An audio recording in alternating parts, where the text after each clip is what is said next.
Donc la deuxième étape consiste en la création d'un statement.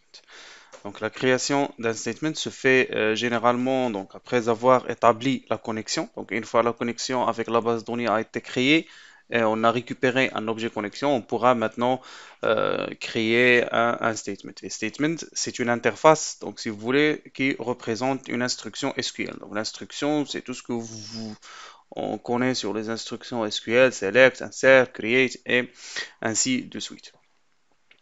Et une fois un objet statement a été exécuté, donc s'il retourne un résultat, il retourne des objets du type result set. Donc, si vous voulez, c'est un petit peu équivalent au curseur dans un SQL, juste du SQL natif. Donc, quand vous exécutez une requête, vous récupérez l'ensemble des résultats ou bien l'ensemble des lignes que vous avez ou bien que votre requête a dû récupérer. Au niveau de Java, donc si la requête est exécutée, elle renvoie des objets de type result set. Donc ça, si vous voulez, donc c'est comment on va pouvoir déclarer notre statement. Donc ça, c'est on a vu que c'est pour la création de notre connexion avec la base de données. Et une fois on a récupéré notre objet connexion,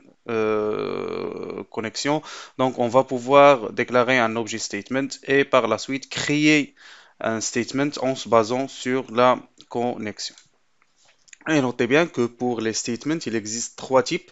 Donc, on a, si vous voulez, l'interface mère, donc qui est, pardon, je m'excuse, donc l'interface mère qui est statement.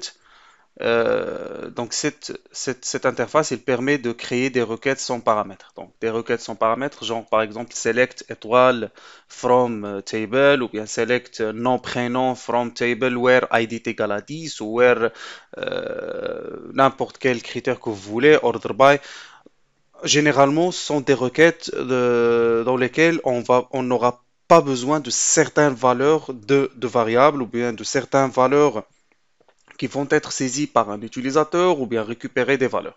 Donc le prepared statement, si vous voulez, donc ça c'est une interface qui hérite de statement. Donc le prepared statement, c'est à peu près la même chose, c'est que juste ici on aura une requête avec des paramètres ou bien ce qu'on appelle le requête paramétrée. Donc si vous voulez un exemple, donc on peut avoir un select tout ce que vous voulez, par exemple where, par exemple id, c'est juste pour donner un exemple, égal à point d'interrogation. Donc ça, si vous voulez, donc ça c'est préparé. Pourquoi? Parce que à un certain moment, on doit remplacer le point d'interrogation par une valeur qu'on va devoir récupérer, que ce soit depuis un champ de texte ou bien depuis une autre source de données. Par contre, le statement c'est juste un select, si vous voulez, étoile from table ou bien select juste les champs, nom, prénom, tout ce que ça dépendra. Mais généralement, c'est une requête dans laquelle on ne va pas trouver de point d'interrogation et aussi on n'aura plus besoin de récupérer certaines valeurs pour construire notre requête. Donc ici, on est en train de dire que notre requête, elle n'est pas préparée à 100%, il manque certaines informations et ces informations-là, à travers d'autres méthodes du GDBC, qu'on va pouvoir les ajouter et les inclure dans notre requête pour qu'elle soit préparée à 100%.